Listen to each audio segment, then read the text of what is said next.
See You Now is a podcast highlighting the innovative and human-centered solutions that nurses are coming up with to solve for today's most challenging healthcare problems. Created in collaboration with Johnson & Johnson and the American Nurses Association. For a very long time, I think politics has been missing the voice of the largest healthcare profession in the United States, which is nursing. Our healthcare system in America isn't working well for people. And if there's anyone capable of fixing that, it is America's nurses. We need more of them in politics. We need more of them in public office. Americans trust us for a good reason. If we have more nurses and midwives in public policy, in elected office, running campaigns, we'll have better outcomes, not just for nurses and for our healthcare system, but for people around the country. Hi, See You Now listeners. I'm Rebecca McEnroy, executive producer for See You Now. And those were some of the voices from episode 95, Nursing is Political, where we introduced you to Healing Politics, a first-of-its-kind, nonpartisan campaign school created by nurses for nurses and midwives. With legislative decisions shaping everything from healthcare access to public health funding, nurses' holistic, community-based perspective is urgently needed in elected office. Nurses see firsthand how policy impacts lives beyond the hospital, housing, education, environmental health, and they're uniquely equipped to craft pragmatic, evidence-based solutions. Yet without more nurses in office, these insights rarely make it into the legislative process. And that's where Healing Politics comes in. While their mission still centers on helping nurses run for office, their work has expanded to increase civic engagement across the nursing profession, strengthen partnerships, and address barriers that keep nurses from voting, advocating, and leading in the political space. In this update, we check back in with the bipartisan nurse team that founded Healing Politics to hear what they've learned since launching their first cohort, how the political environment has shifted, and where they're taking Healing Politics next. My name is Kimberly Gordon, and I'm a certified registered nurse anesthetist. I am the co-founder of Healing Politics, as well as the secretary-treasurer of that organization. Our campaign school is a 3.5-day intensive where nurses from around the country, and this year, the territory of Puerto Rico, come to spend a weekend learning from one another and our faculty about why we need more nurses in elected office and how to get there. I'm Lisa Summers. I'm the other co-founder of Healing Politics. This month, it will mark 50 years since I have been a nurse. I worked as a nurse midwife clinically for 20 years before I shifted to doing health policy work. I spent another couple decades doing health policy work and also teaching health policy. I did that for 10 years at Yale School of Nursing, and that's where I had the great pleasure to work with and get to know Kimberly Gordon on this project that became Healing Politics. Welcome, Kimberly and Lisa. It is wonderful to have you back on See You Now. So you guys just wrapped up your third campaign school in July. How did it go? The campaign school was amazing. We had such a wonderful group of attendees. They asked so many great questions. I always worry when we have a cohort that in the past they've gelled together so well. And I'm wondering, is that going to happen this year? And it did almost instantaneously, like years past. And seeing the posts on social media afterwards, it really reaffirms, I think, what we observed. The other thing I noticed is during the campaign school, when they're working on experiential learning, you're looking around the classroom and I'm like, this is better than I could have possibly imagined it when we thought about this in 2020. The other thing I would add, our faculty from the very beginning have been phenomenal. We had just a little bit of a change in our faculty this year, and even our faculty who had presented in years past, I sat and listened to them again and thought, oh my gosh, this is so fantastic.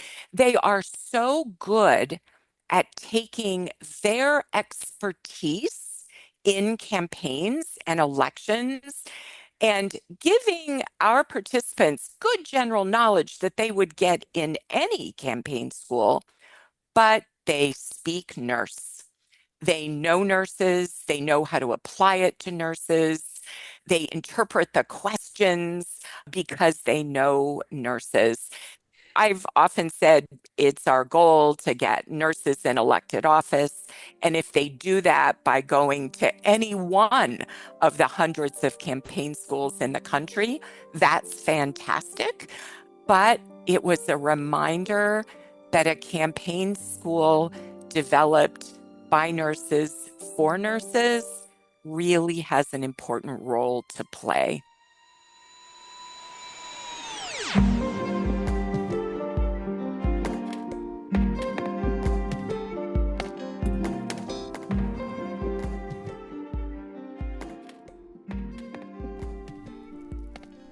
In our previous conversation, Kimberly, you spoke about how many nurses were surprised by the bipartisan makeup of the class. But one thing that stood out to you was how uncomfortable nurses were with the politics and the political process.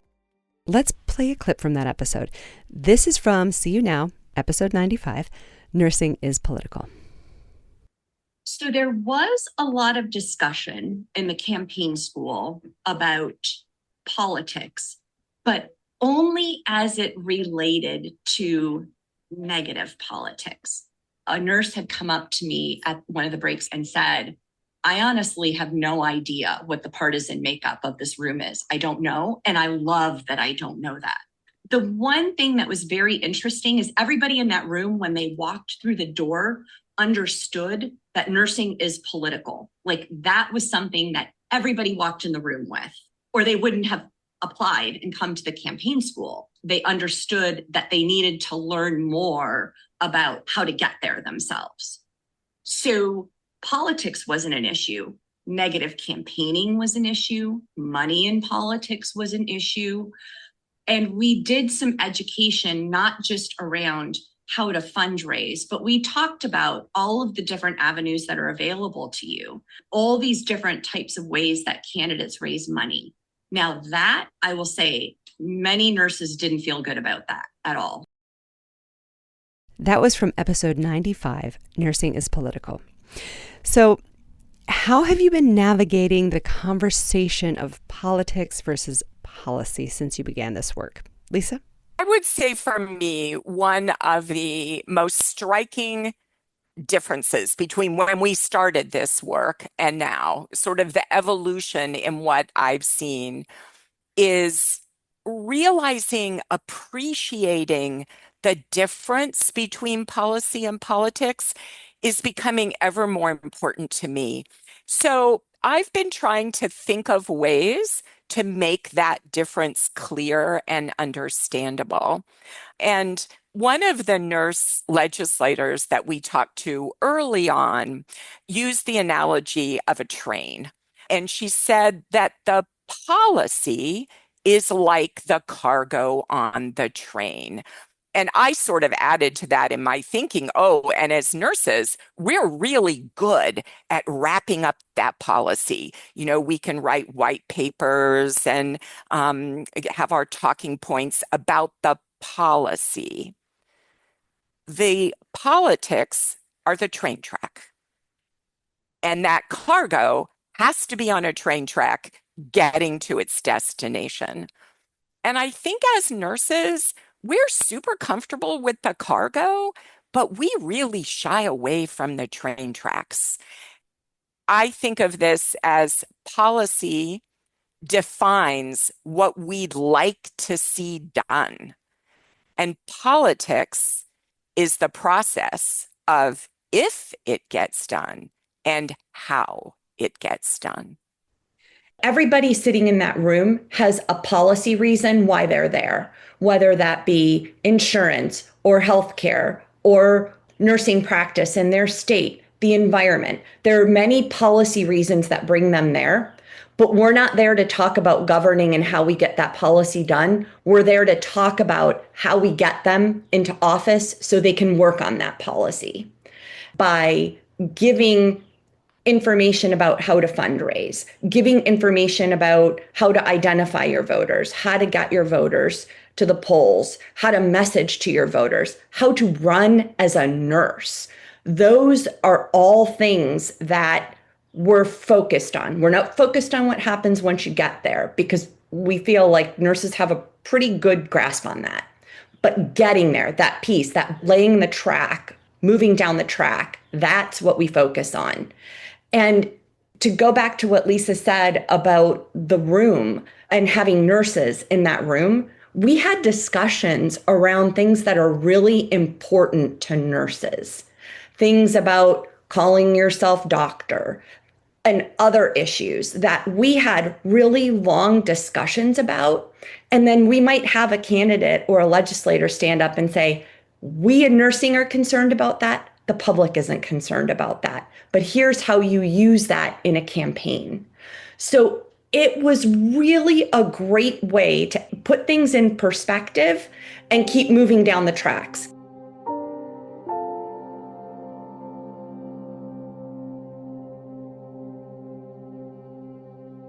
And the political landscape has changed a lot since the last time we spoke in 2023.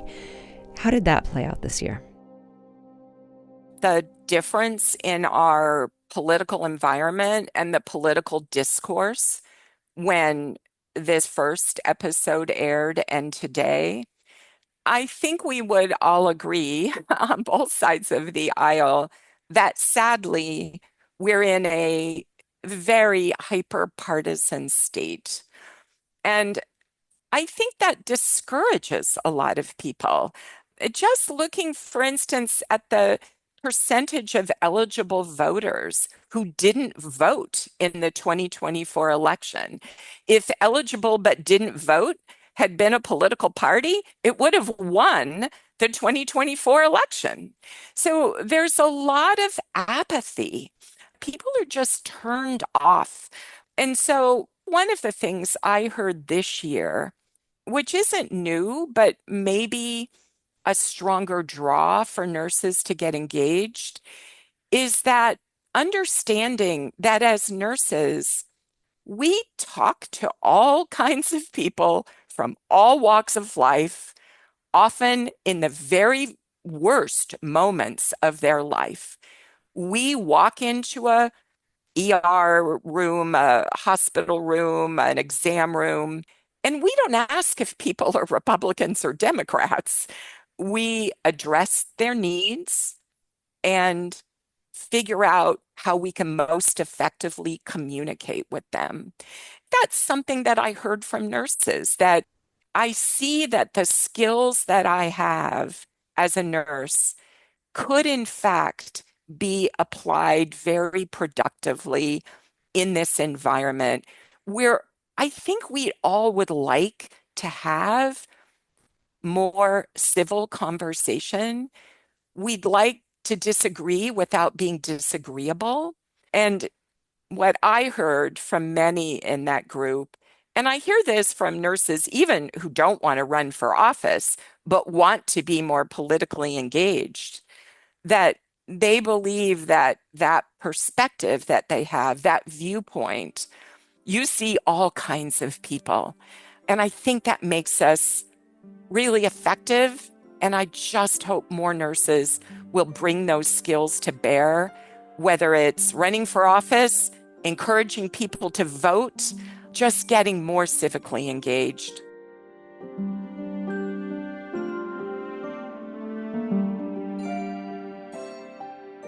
Last time we spoke, Kimberly, you laid out why it's so important that nurses run for elected office. Let me play a clip where you speak to this. From episode 95, once again, Nursing is Political. So Healing Politics is a 501c3 nonprofit, nonpartisan educational organization that is on a mission to inspire, motivate, recruit, and train nurses and midwives to run for elected office up and down the ballot while building a culture of civic engagement within these professions, within the two professions. And why do we want to do that? We want to do that because nurses understand their communities and they see them through the eyes of their patients.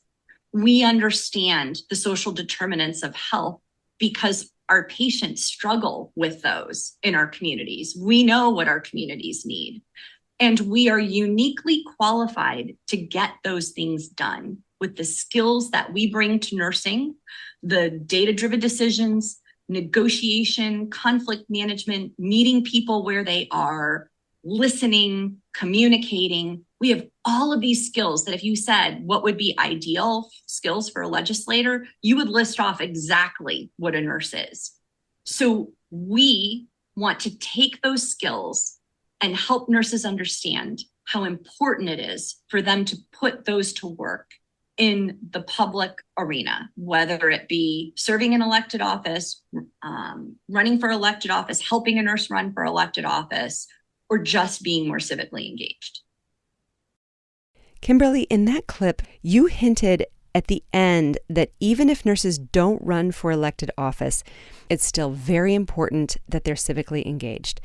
And Healing Politics has been doing a lot to encourage more civic engagement among nurses. So what are you seeing? What are you doing? And why is it so important that nurses are civically engaged, even if they don't run for elected office? Every August in Civic Health Month, we partner with Vote ER to encourage nurses to get a Vote ER badge and to register voters. And for listeners who aren't familiar with that, it's a wonderful, nonpartisan, perfectly HIPAA compliant and legal tool that nurses can use in healthcare settings. You get a badge that you wear with your other hospital ID badge or wherever you're working. And the idea is that when you're asking patients all those other questions that you ask, you can take a second to ask, are you registered to vote? And if they're not registered to vote, they can scan your badge and it goes to nonpartisan voter registration information. Their website is full of incredible resources, some of which explore that connection between voting and health. And I think a lot of nurses are familiar with that connection, but how striking it is, the strength, the depth of that relationship, that we know that communities that have higher rates of voter registration and voter engagement are healthier across a number of health measures.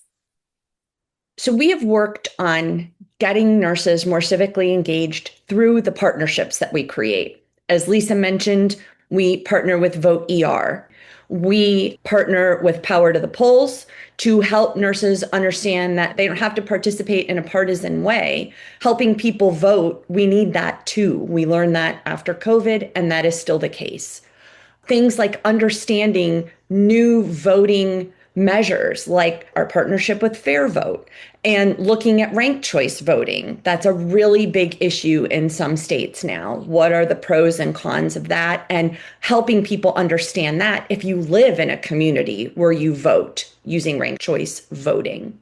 But more importantly, we're completely understanding the fact that, as Lisa said, with the general public, if didn't register and didn't vote were a party, they would have won in this election. We're seeing the same thing with nurses. So clearly, we still have more work getting that message out there that nurses do understand their communities, and as a result, they need to vote.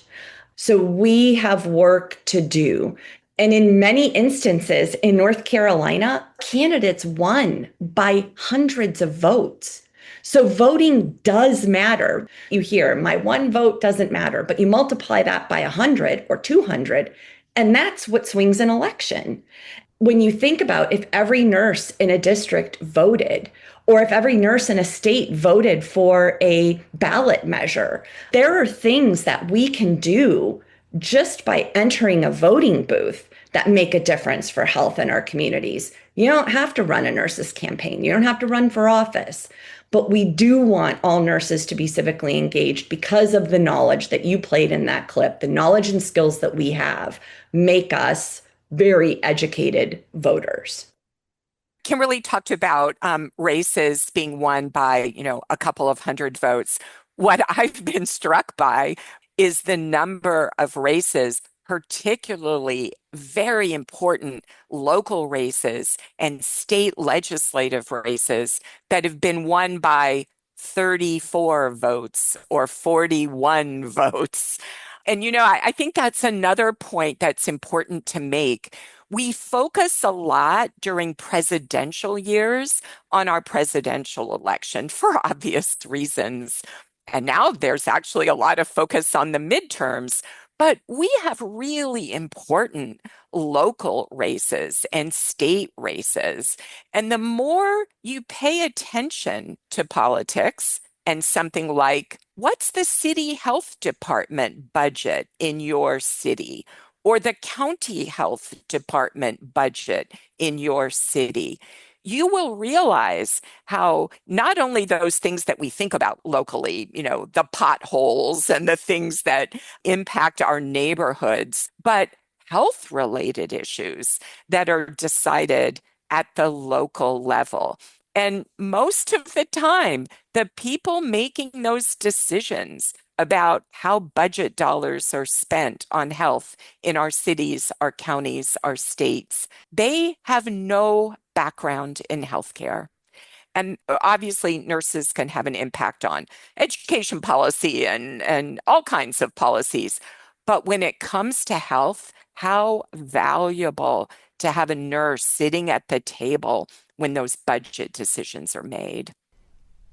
To that point, all politics is local.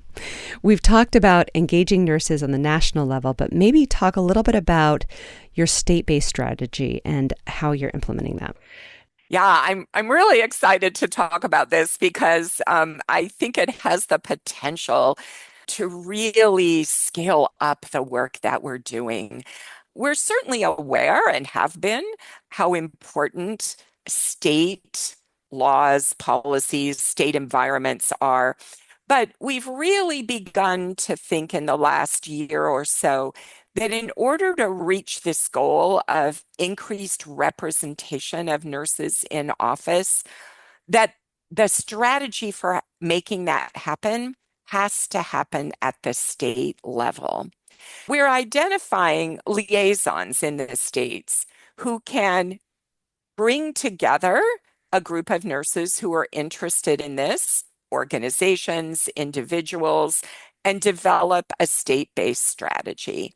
And it will be different, in a state that has 4 nurses in their state legislature versus a state that has no nurses in their state legislature.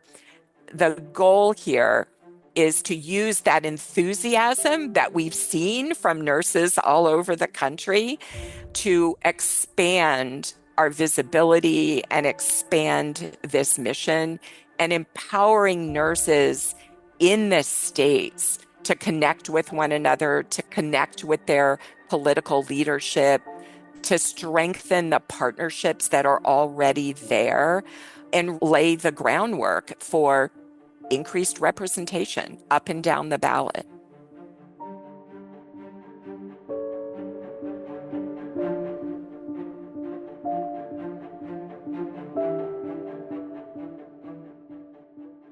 I want to play one more clip from episode 95, Nursing is Political. And in this clip, we hear nurses who participated in the school reflect on some things they learned. The curriculum I shared at campaign school was the basics of campaign 101. Financing, communication with the media, finding out what your passion is. How to run a campaign, how to fund a campaign, what to say and not to say. We had media training. What does it look like to prepare for a tough interview, to adjust a message or think about our social media strategy differently? opposition research, never heard of it. I would have had no idea what that was or what that meant. How do we get out the vote in a way that is fun and exciting and powerful and takes those volunteers, puts them in front of the right voters with the right message to make sure that our supporters get out there on election day?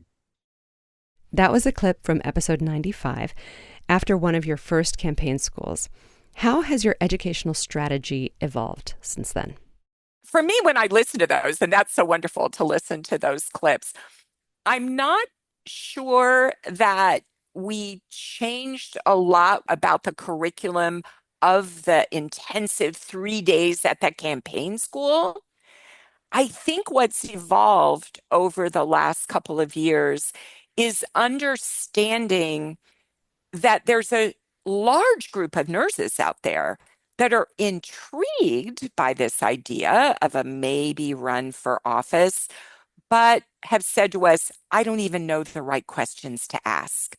And so they're not ready yet to spend 3 days and the time and money to go to Durham to get that intensive campaign training.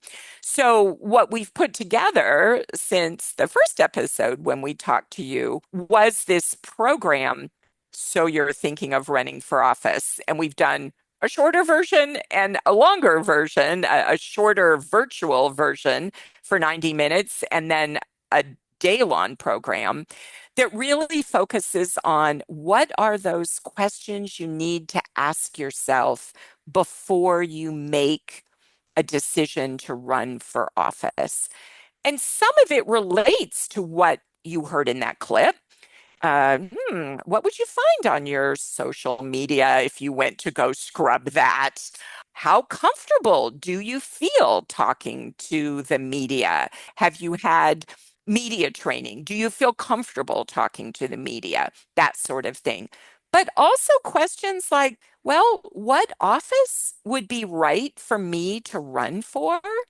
Evaluating what this means in your employment situation, your family, your immediate family, and your extended family. Those questions address many of those things and are really intended to be sort of a precursor to going to campaign school. Is this right for me?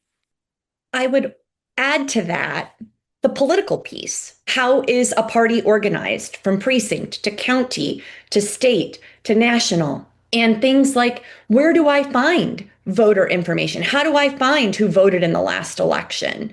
How do I figure out, align what I'm interested in working on with the position that I could make the most difference in around that policy? For example, if your issue is access to care in your state and the Nursing Practice Act, you're not going to run for Congress, and you're also not going to run for your city council. That's all decided in the state legislature. So understanding the framework around running for elected office, like figuring out all of the questions you have to answer before you even get there. What is the partisan makeup of your district? Do I have a relationship with my party? How do people get chosen to run for elected office? And then, like Lisa was saying, could I even do this with my job, with my family? If you're running for city council, that's very different than perhaps running for state legislature in a place like Texas, where you probably have to fly to serve in your state legislature back and forth. You can't drive back and forth like you could in Ohio or Maryland or Delaware. So the commitment involved in that and what that looks like, that's all the background work. We can teach you how to run for elected office, but all of those leading up questions are very specific to what we're doing and where we work. And that's what these two programs work on.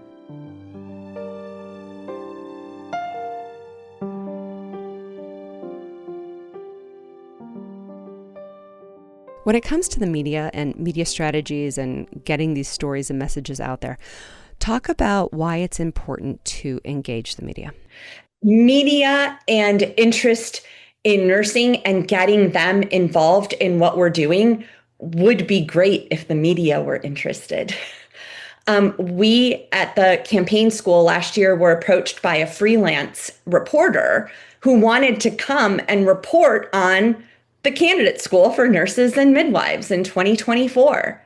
And that reporter pitched the story to Politico, Washington Post, New York Times, all of the big media outlets. And they didn't have a single taker. Not one media organization was interested in hearing what we were doing. Now, fortunately, with our relationship with Duke University, there was a political science student who now worked for ABC. And she was embedded in North Carolina and was responsible for coming up with content for Good Morning America from North Carolina.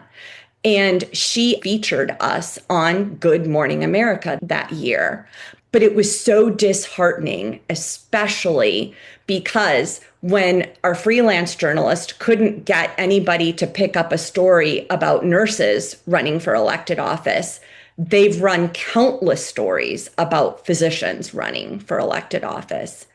And from work that Lisa and I did when we were working on the project at Yale, what we learned is that physicians, for the most part, vote the party line. They don't vote as physicians. They vote based on the party that they're affiliated with. And of course, we're doing this work at Healing Politics, and we're following the people that attend our campaign school to see what happens as time marches on, because I believe that nurses aren't necessarily going to vote their party line, but we don't have enough nurses in elected office to even do a study about, are they voting for health in their communities or are they voting the party line?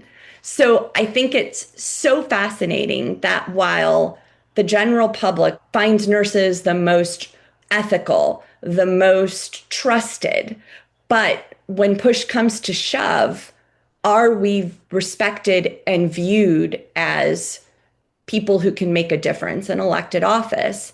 That tells me that we've got a lot of work to do in getting the word out there to the general public. We talk about the importance of leveraging that Gallup poll that the nurses are most trusted. And one of the ways we can do that is better engaging the media.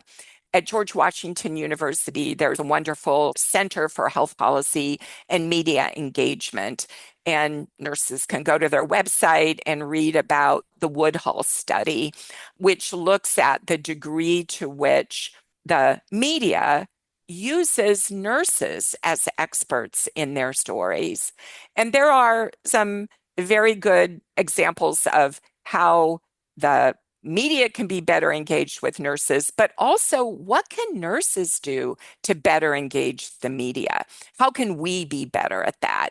And I think nurses who work in big institutions need to be engaged with their marketing and PR departments so that when there's press interest in a story, they're looking to nurse experts and leaders at the institution. There's a lot that we can do as a profession to better understand how to respond effectively to media interest.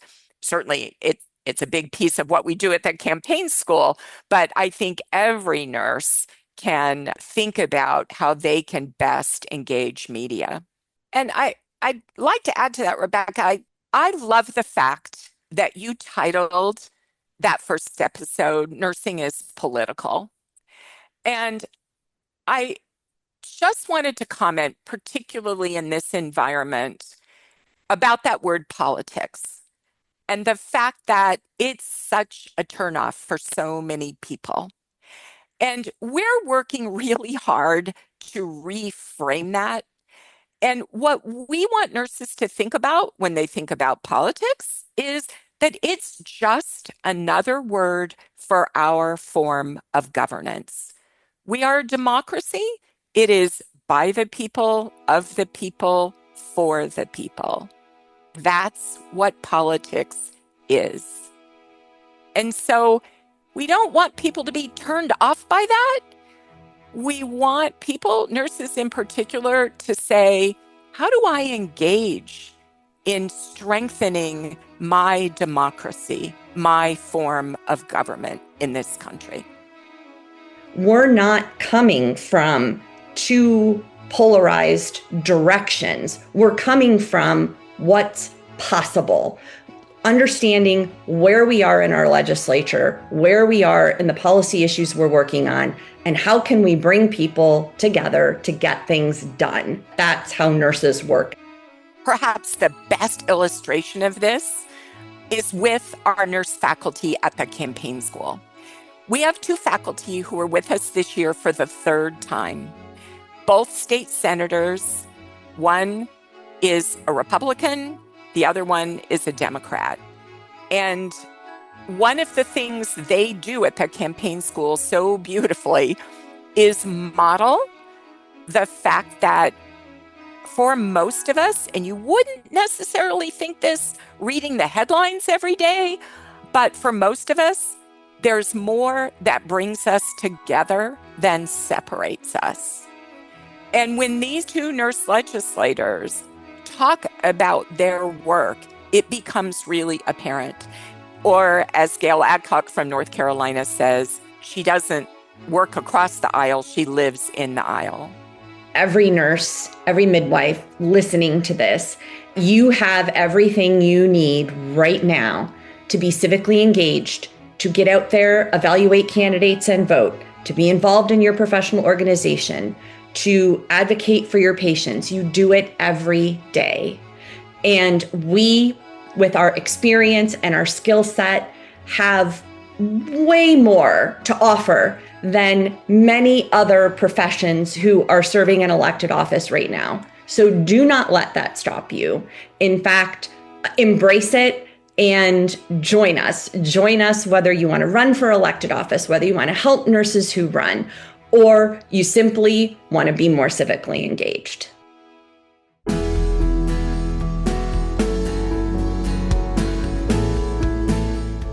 Kimberly Gordon is a certified registered nurse anesthetist and secretary-treasurer and co-founder of Healing Politics, along with nurse midwife, health policy educator, and president of Healing Politics, Lisa Summers. You'll find a link to episode 95, Nursing is Political, in our show notes, and find out more about Healing Politics at healingpolitics.org. Healing Politics was born from a simple but powerful idea that nurses are uniquely equipped to serve an elected office, whether that's at the national or state level, or on school boards or city councils. And when they do, they make and support policies that benefit their communities, their profession, and the health of the nation. We'll close this episode with a few more voices of nurses from episode 95, Nursing is Political, still as relevant today as they've ever been. I've done policy work for the past 20 years at the federal level, and I think there's a misperception that members of Congress, their staff, and others are experts on particular issues, on healthcare, on staffing, on workplace violence, education funding. All of these things are areas in which a nurse has real expertise on what it's like to practice on the ground. The people that we need in elected office are people who look and feel and live lives that reflect their communities. And nurses and midwives are better prepared to do that than almost anyone else is in our country. Make sure your voter registration is current, vote in every election, get involved in local politics. Don't just march, run for something. The cynicism in our politics is only going to change if we change it. Bring your best self to this work, but join, do it. We need you. Our democracy depends on us, our hopefulness, our intention, and our hard work. And I hope to see you on the campaign trail soon. The best investment in American healthcare system is to invest in a nurse running for office. For See You Now, I'm Rebecca McEnroy. Thanks for listening. Nurses are transforming healthcare through innovation, compassion, and leadership. And Johnson & Johnson is proud to continue its 125-year commitment to champion nurses through recognition, skill building, leadership development, and more. The American Nurses Association is dedicated to building a culture of innovation. Nurses improve the lives of patients and communities through innovative thinking, empathetic connection, scientific rigor, and sheer determination. ANA is proud to support and advocate for our nation's most valuable healthcare resource, our nurses. For more information on See You Now, visit seeyounowpodcast.com and listen to any of the earlier episodes in our library, wherever you get podcasts.